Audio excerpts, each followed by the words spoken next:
My story is different from most because I had to undergo a bone marrow transplant when I was just 6 months old, and now I have pulmonary fibrosis, which is a serious lung disease, and my lung capacity is now only 20%. My name is Aisa Chaudhry, and I'm 17 years old, and today I'd like to talk about what really matters most in my life. Now, life can be tough when every single breath you take is a struggle, and the slightest infection causes a serious, life-threatening exacerbation.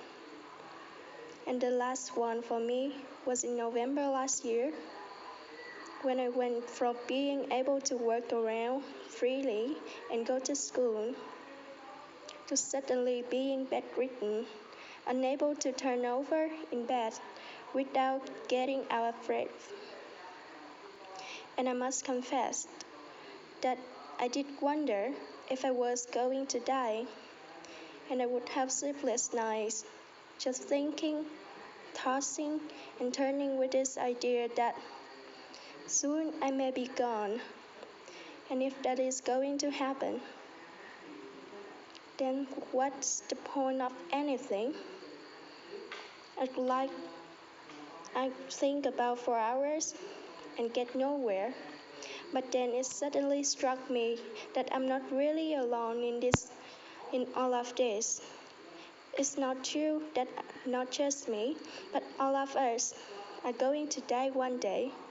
Yes, all of us are going to die. I would like you to just think about that for a moment. In the next 100 years, all of us sitting in this room today will be gone, just at different times, some sooner than the others. So then, if death is the ultimate truth, what should really matter most in life? The only thing that matters to me is being happy, and happiness is a choice one makes, and it's simply an attitude. I can either choose to be happy and try to smile through all of my difficult times, or I can choose to be miserable and get overwhelmed by it all. Now, it is not that by being miserable that I'm going to get any better, so I may as well choose to be happy. And if I have to have pulmonary fibrosis, I choose to have a happy pulmonary fibrosis.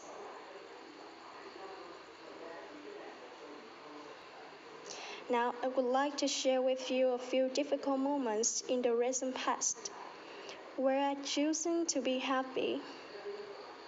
This year, I was quite unwell, and I had to undergo several medical tests.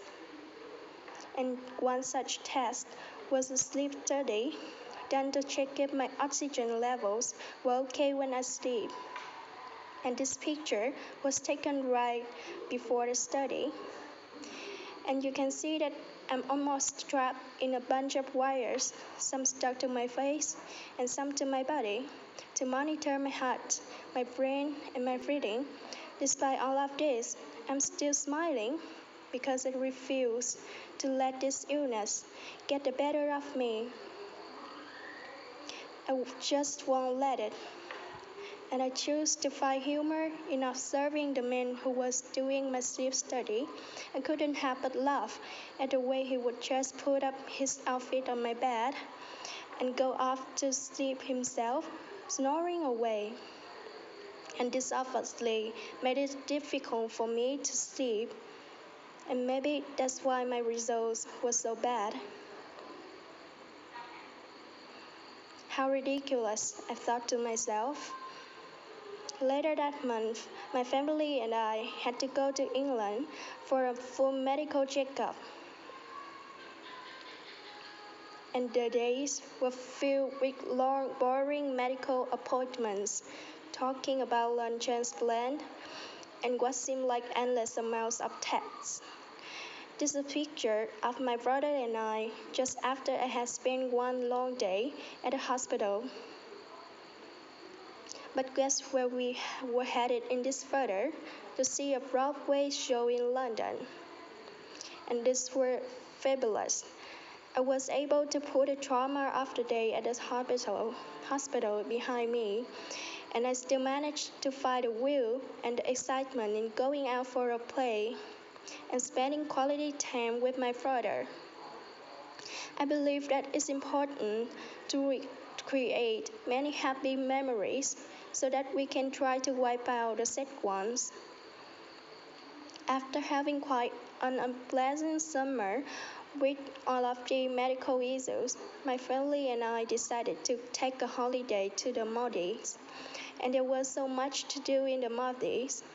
But of course, my health didn't permit me to do a lot of things that I wanted to. And one of the main activities was snorkeling, and I desperately wanted to try it. But how could a person who has difficulty breathing go snorkeling? Well, in this picture, you can see me in snorkeling gear right after I put my face. I had seen the most beautiful, vibrant fish, and I'm not going to lie, I did only dip my head in for a second, but I did what I wanted to do, and that moment for me was worth everything.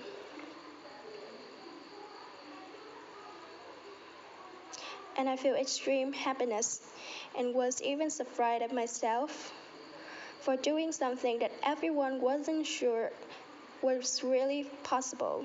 So happiness is clearly a choice one can make, no matter what, no matter where. You can find it if you look for it. In fact, Tom Wilson once said, "A smile is happiness you can find right under your nose." I feel that happiness is also doing what you truly love. And for me, my love is for art, simply because it allows me to express myself in such a beautiful and unique way. As I dip my brush in the vibrant colors of paint, I can almost feel the paint being smeared onto the fabric of the canvas. I tend to forget all of my worries and the difficult situation that I'm really in.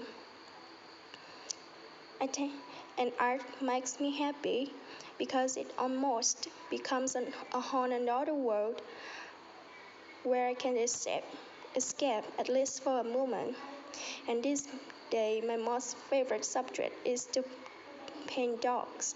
And now I'd like to introduce you our two dogs, Copy the Labrador and Rollo the Blackbird. You can see who the dominant one in this relationship. I find it so interesting that even though they can't speak a word, dogs can become the closest thing to your heart, your very best friend, and your companion. I love to observe them and try to figure them out, and I can't help but get inspired. Dogs are so similar to humans, yet they carry qualities that we humans struggle to achieve at times. Dogs can find happiness in the smallest of things. Dogs are delighted with a work, ecstatic with a small treat, and in heaven when you tickle their belly. Now I would like to share with you a few paintings I done recently that were inspired by these two guys. The first one is Kobe, and is capturing a snapshot of my everyday life, just lying on my bed and watching movies, just as I love to do. The next one is inspired by my gorgeous bird Rollo and the legendary rock band Guns N' Roses. And now, all of this doesn't mean that life is always one big song and dance. It really isn't. Of course, there are days when I feel extremely down, where I feel like simply curling up into a ball and just giving up.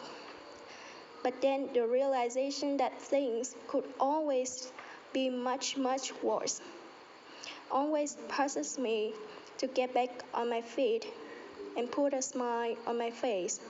I could have easily been born into a family that wasn't as loving and caring as my own. So I thank God for the family that I have. And I know for a fact that there are children out there who are much less fortunate than I am. And although I have this disease, I'm still grateful that I can work around and do what I love to do. So happiness is an attitude. Happiness is doing what you truly love. And I feel that happiness can only come from acceptance. I accept who I am. I accept where I'm at. And I accept the challenges that I'm battling with today. And I'm even more determined to make the most of this wonderful gift of life that God has given me. As Anderson once said, enjoy life. There's plenty of time to be dead. So I really hope that all of you enjoy your lives with as much happiness as you can possibly find. Thank you for listening.